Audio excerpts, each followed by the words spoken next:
Revenge and Secrets in the Tenant, a Freida McFadden book summary. The dismissal email stung, the words restructuring and downsizing a thin veil over the cold, hard reality. Blake Porter was out of a job. His sleek modern brownstone in Philadelphia, once a symbol of his success, now loomed over him like a concrete albatross. The gleaming stainless steel appliances seemed to mock him. The vast living room echoed with the hollowness of his dwindling bank account.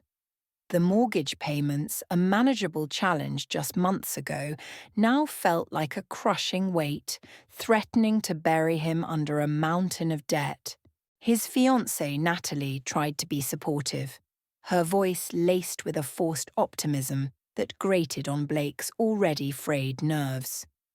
"We'll figure it out," she'd say, smoothing down his tie, her perfectly manicured nails flashing under the bright kitchen lights. But behind her words, Blake sensed a flicker of anxiety, a fear that their meticulously curated life was about to crumble. Desperate, Blake suggested renting out the spare room. Natalie, initially resistant to the idea of sharing their carefully crafted sanctuary, reluctantly agreed. It was a temporary solution, a necessary evil to keep the bank from knocking. Then Whitney arrived. She was everything they hoped for, and more. Warm, engaging, with a disarming smile that reached her eyes, Whitney seemed genuinely interested in the brownstone, its history, the neighborhood. She was a breath of fresh air, a welcome distraction from the suffocating anxiety that had taken root in Blake's chest. Her backstory, a free-spirited artist temporarily in town for a project, fit perfectly with the bohemian vibe Blake and Natalie had carefully cultivated. Whitney settled in quickly, filling the space with her unique energy. Blake found himself drawn to her easy laughter, her genuine curiosity. She was a stark contrast to Natalie's polished perfection, her constant striving for social approval.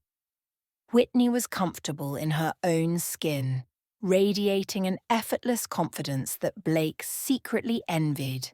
But beneath the surface of normalcy, a subtle unease began to creep into the brownstone. It started small. A lingering smell like something vaguely rotten that persisted despite Blake's frantic cleaning. He scrubbed every surface, bleached every drain, but the odour remained, a constant nagging presence. The neighbours, once so friendly and welcoming, began to treat Blake with a guarded curiosity. Mrs. Henderson, the sweet old lady across the street, would avert her eyes, offering only a clipped good morning, instead of their usual lengthy conversations about the local flower show. Mr. Davies, the gruff retired accountant, regarded him with a suspicious glare, his hand instinctively tightening on his dog's leash as Blake passed. Then there were the noises.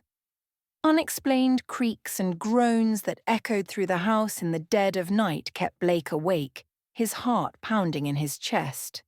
He'd check every room, every closet, but find nothing. Just the unsettling silence that followed, heavier and more oppressive than before. Blake tried to dismiss it all as stress, the product of his unemployment and the mounting pressure to keep everything afloat. But a growing sense of dread persisted, a feeling that something was terribly wrong, that the haven he had so carefully constructed was slowly turning against him.